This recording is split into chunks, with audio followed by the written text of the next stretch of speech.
It's the Linemakers on Sporting News.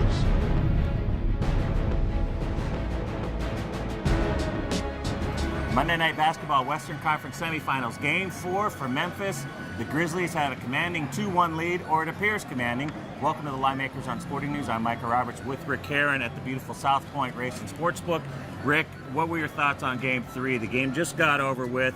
We're already thinking Memphis 5.5 in this game for Game 4. And maybe a total down a little bit from the 187 that it was in Game 3, maybe 185.5. 87-81 final.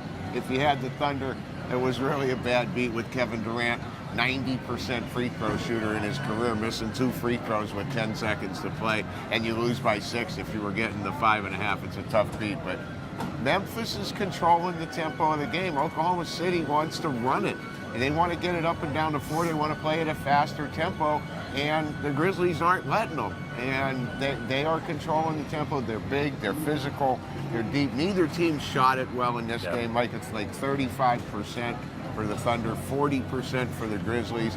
Another good basketball game. Every game in this series has been a good game. Now, we've seen the Grizzlies cover 8 straight games in a row. Pretty impressive, covering the number. Their rating keeps on increasing as we go in the Western Conference, and look to be probably one of the best opponents for the Heat to face, and that's just because of the physical style, where even if the outside shooting goes bad for the Grizzlies, they still have the old reliables inside to be able to pound it and get the easy bucket in the paint. Well, with their size up front, yeah, it could be a tough matchup for the Heat, and I wouldn't be surprised to see the Grizzlies get through the West, and actually we see that as a finals matchup.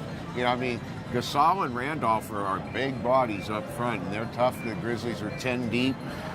They bring Darrell Arthur off the bench. They bring Waddy's off the bench. Yeah. Bayless can play. You know, they're a good basketball team. I don't think the Thunder are done in this one, but they're definitely struggling without Russell Westbrook. Haven't you seen a completely changeover from Durant, though?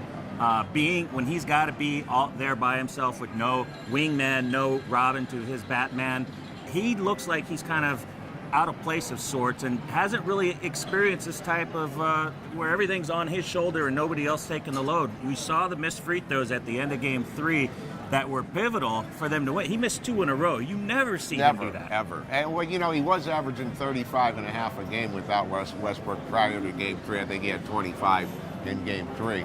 But same with Game 2, the missed shots down the stretch. Right. You know, he's trying to basically, I mean, I know Reggie Jackson is the point guard, but Durant's trying to run the point. And it's you know, it's not the worst option on earth to have Kevin Durant running the point. No. But when the game was on the line in the last 5 minutes, you saw Durant with the ball, trying to just either distribute or find a shot for himself. And you know, they just haven't gotten it done. It was similar in Game 2. It was a 1-point game, and the Grizzlies went on a run in the last 2 minutes to beat them. Same thing happened here. This game was tied with a minute and something to go, and then the Grizzlies ran off the last 6. All right, so if we're attaching Game 4, attaching a 5.5 spread with the Grizzlies here, what side are you leaning with? Well, I have a bad taste in my mouth because I did have plus 5.5 with the Thunder. So you need like 24 hours to think it over? No, I'm going to take the points again, Mike. I said that before Game 3. I would take the points in each game in this series. When they go back to Oklahoma City, I'll be taking the points with the Grizzlies. All right, sounds like good advice. Thanks for watching. We are rolling with the Thunder plus the points. Hopefully it gets to 6.